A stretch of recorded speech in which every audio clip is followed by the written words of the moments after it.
हमारी तो ये मांग थी कि एग्रीकल्चर रिफॉर्म्स तो होने चाहिए, इसमें कोई दिक्कत नहीं थी, लेकिन मुख्य मांग ये थी कि प्राइवेट सेक्टर हो चाहे कोई और एमएसपी पर जो है खरीदने वाली बात मंडी में हो, एमएसपी से नीचे कोई ना खरीदे, हमारी ये मुख्य मांग थी। इसको सरकार ने नहीं माना है, इसकी वजह से इसका विरोध लगातार आगे बढ़ता जाएगा।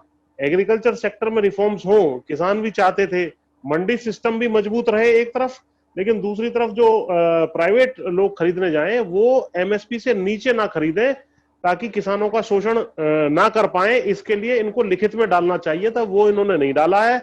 इन्होंने जो किसान की मांग थी, केवल एक ही मांग थी मुख्य, इसको पूरा नहीं किया। इसका विरोध हम आगे जाकर के और ज्यादा बढ़ता जाएगा, करेंगे, विरोध करेंगे।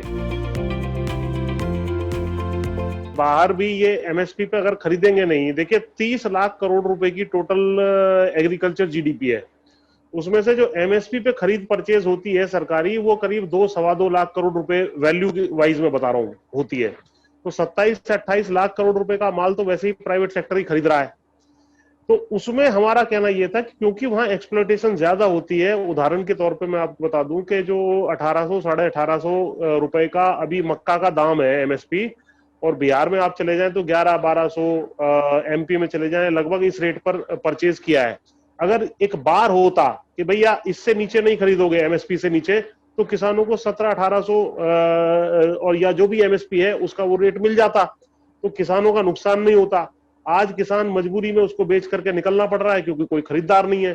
तो इसलिए हमने कहा था कि इसको लीगल कानूनी बाध्यकारी रूप दे दीजिए, जिसमें पेनल्टी का और जेल का प्रावधान हो, मतलब पनिशमेंट का प्रावधान हो, तब इसमें कोई हमें दिक्कत नहीं थी। और इसको इन्होंने नहीं किया है, तो इसका हम विरोध करने आगे जा रहे हैं।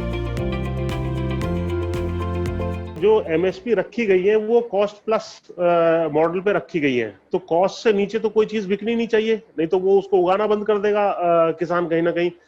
इसमें एमएसपी पे खरीद हो जाती थी गेहूं चावल की, इसलिए किसान जो है इसको ज्यादा बोने में इंटरेस्टेड रहते थे। बाकी चीजों में भी यदि खरीद संभव होगी और प्राइवेट सेक्टर भी यदि एमएसपी से ऊपर ऊपर खरीदेगा, तो उसको भी बोना शुरू कर देंगे किसान, कोई दिक्कत नहीं आएगी। बल्कि वो ज्यादा अच्छा मॉडल है, क्योंकि सरकार सारी परचेज कभी भी नहीं कर सकती।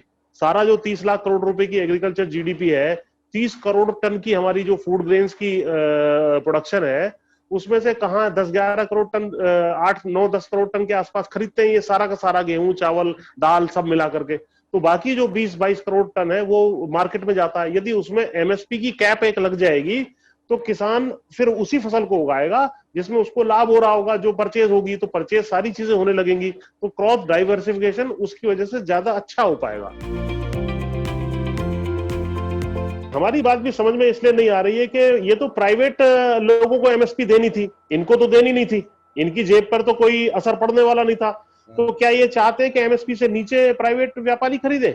अगर ऐसी इनकी नियत है कि भाई एमएसपी से ऊपर खरीदे, और ये कह रहे हैं एमएसपी चालू चालू रहेगी, भाई सरकारी खरीद में तो चालू रहेगी जो सीमित होती है। बाकी जो खुले बाजार में है उस पर एमएसपी लगाने में इनका कुछ नहीं घिस रहा था, लेकिन वो बात कहीं ना कहीं इन्होंने नहीं समझी, या समझते हुए भी उसको जो इग्नोर किया है।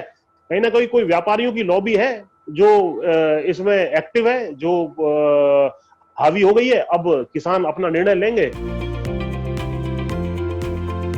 निश्चित रूप से आशा तो यह है कि भाई मार्केट जब लिबरलाइज होगा, एपीएमसी एक्ट के बाहर खरीद परचेज करने में सक्षम होंगी कंपनियां, इसी तरह कॉन्ट्रैक्ट फार्मिंग होगी, इसी तरह एक्सपोर्टर्स आएंगे, प्रोसेसर्स आएंगे मार्केट में, या एसेंशियल कमोडिटी एक्ट हटने की वजह से स्टोरेज फैसिलिटीज बनेंगी, व्यापारी जो है फसल के वक्त स्टोरेज करेगा और बाद में आगे बेचेगा।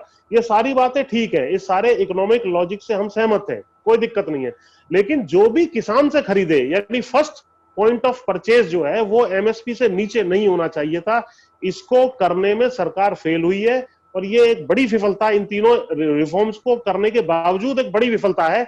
इससे हमें भय है कि कहीं ये रिफॉर्म्स फेल ना हो जाए, सड़कों पे किसान ना उतर आए और सरकार को अंत में किरकिरी करवा के इनको वापस लेना पड़े।